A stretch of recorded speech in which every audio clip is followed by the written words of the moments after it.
নমস্কার বন্ধুরা, অজানার পথের নতুন পর্বে আপনাদের সকলকে স্বাগত জানাই। 2026 সালে কামোদা একাদশী কবে পড়েছে জানেন? এর তাৎপর্য কি? কিভাবে এদিনে পুজো করবেন ভগবান বিষ্ণুর?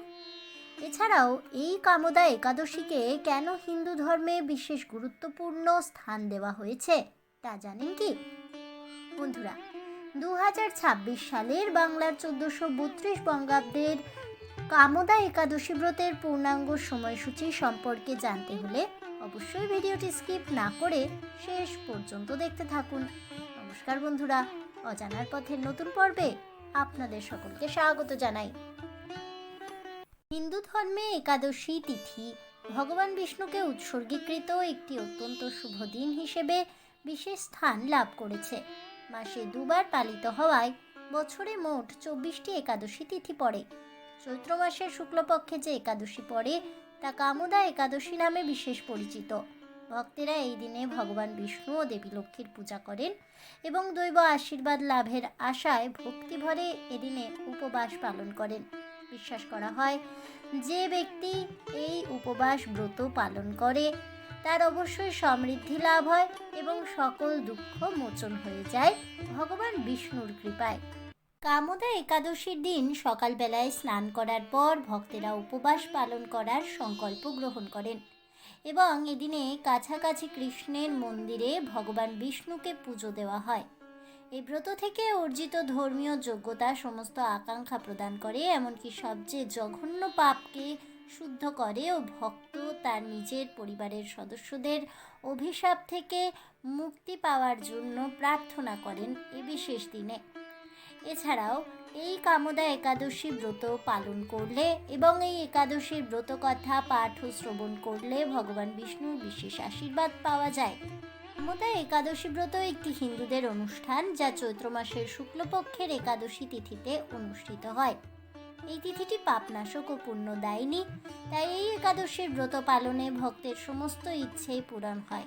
এমনটা বিশ্বাস করা হয় যে এই দিনে বিশেষভাবে উপবাস পালন করলে বহু বছর ধরে তপস্যা করার মতো একই ফল দেয়, তাই এটি ফলদা একাদশী নামেও বিশেষ পরিচিত। চৈত্র মাসের শুক্লপক্ষের এই কামোদা একাদশীর ব্রত মাহাত্ম্য কথা বরাহ পুরাণে বর্ণিত আছে। একবার এক যুবক গন্ধর্ব দম্পতি ললিত এবং তার স্ত্রী ললিতা স্বর্ণ রৌপ্য দিয়ে সজ্জিত একটি অত্যন্ত সমৃদ্ধ শহর ভোগীপুর রত্নপুরাতে বাস করতেন, যা রাজা পুণ্ডরিক শাসন করতেন। ললিত ছিলেন একজন খ্যাতিমান গায়ক এবং ললিতা রাজদরবারে একজন বিখ্যাত নৃত্যশিল্পী ছিলেন। একদিন যখন ললিত রাজদরবারে গান গাইছিলেন তখন তার মনোযোগ দরবারে অনুপস্থিত তার স্ত্রীর দিকে চলে যায়। ফলস্বরূপ তিনি তার সঙ্গীতের স্বর, লয়, তাল মানের বিপর্যয় ঘটান। কর্কটক নামে এক নাগ ললিতের মনোভাব বুঝতে পারেন এবং ললিতের মূর্খতায় রাজার কাছে অভিযোগ করেছিলেন। বলেছিলেন যে ললিত তার প্রভু রাজার চেয়ে তার স্ত্রীকে বেশি গুরুত্বপূর্ণ বলেই মনে করেন। রাগান্বিত হয়ে রাজা পুণ্ডরিক তখন ললিতকে একজন রাক্ষস নরখাতক হওয়ার অভিশাপ দেন। ফলে তার হাত 10 যোজন বিস্তৃত হয়, মুখ পর্বত গুহা তুল্য, চোখ দুটি প্রজ্বলিত আগুনের মতো, ঊর্ধ্বে 8 যোজন বিস্তৃত প্রকাণ্ড এক শরীর সে লাভ করে। ললিতের এরকম ভয়ঙ্কর রাক্ষসের শরীর দেখে ললিতা মহাদুঃখে চিন্তায় ব্যাকুল হলেন। স্বেচ্ছাচারী রাক্ষস ললিত দুর্গম বনে ভ্রমণ করতে লাগলো। ললিতা কিন্তু তার সঙ্গ ত্যাগ করল না। ললিত নির্দয়ভাবে মানুষ ভক্ষণ করত। এই পাপের ফলে তার মনে বিন্দুমাত্র শান্তি ছিল না। পতির এমন দুরবস্থা দেখে ব্যথিত চিত্তে রোদন করতে করতে ললিতা গভীর বনে প্রবেশ করল। একদিন ললিতা বিন্ধ্য পর্বতে উপস্থিত হলো। সেখানে ঋষ্যশৃঙ্গ মুনির আশ্রম দর্শন করে মুনির কাছে হাজির হলো। তার চরণে প্রণাম করে সেখানে দাঁড়িয়ে রইল। মুনিবর জিজ্ঞাসা করলেন, হে সুন্দরী, তুমি কে? কার কন্যা? কি কারণেই বা এই গভীর বনে এসেছো? তা সত্য করে বলো। তদুত্তরে ললিতা বলল, হে প্রভু, আমি বীরধন্যা গন্ধর্বের কন্যা। আমার নাম ললিতা। আমার পতির পিশাচত্ব দূর হয় এমন কোনো উপায় জানবার জন্য এখানে এসেছি। তখন ঋষি বললেন, চৈত্র মাসের শুক্লপক্ষের কামোদা নামে যে একাদশী আছে তুমি সেই ব্রত যথাবিধি পালন করো। এই ব্রতের পূর্ণ ফল তোমার স্বামীকে অর্পণ করলে তৎক্ষণাৎ তার সমস্ত পাপ বিনষ্ট হবে। বশিষ্ঠ ঋষি বললেন, হে মহারাজ, দিলীপ মুনির কথা শুনে ললিতা আনন্দ সহকারে কামদা একাদশী ব্রত পালন করল।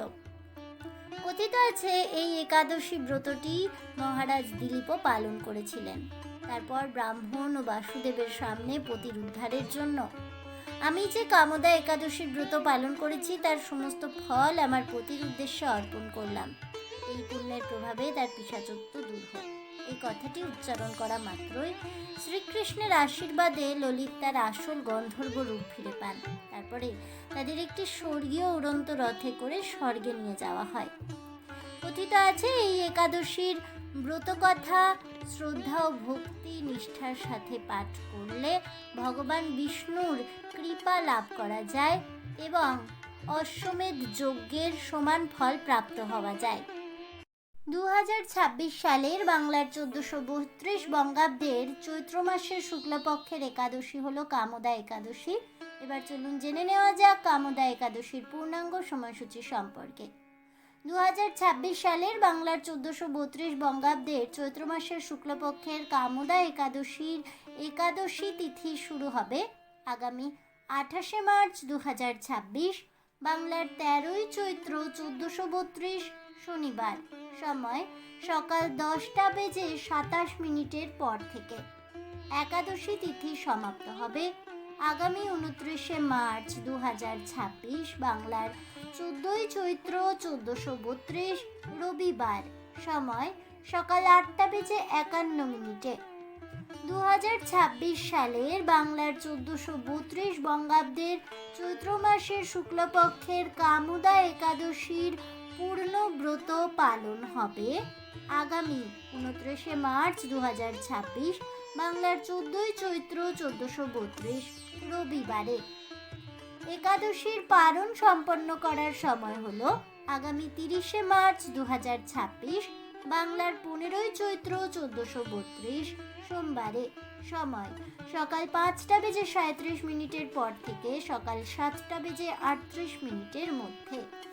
আজ এই পর্যন্তই তাহলে বন্ধুরা।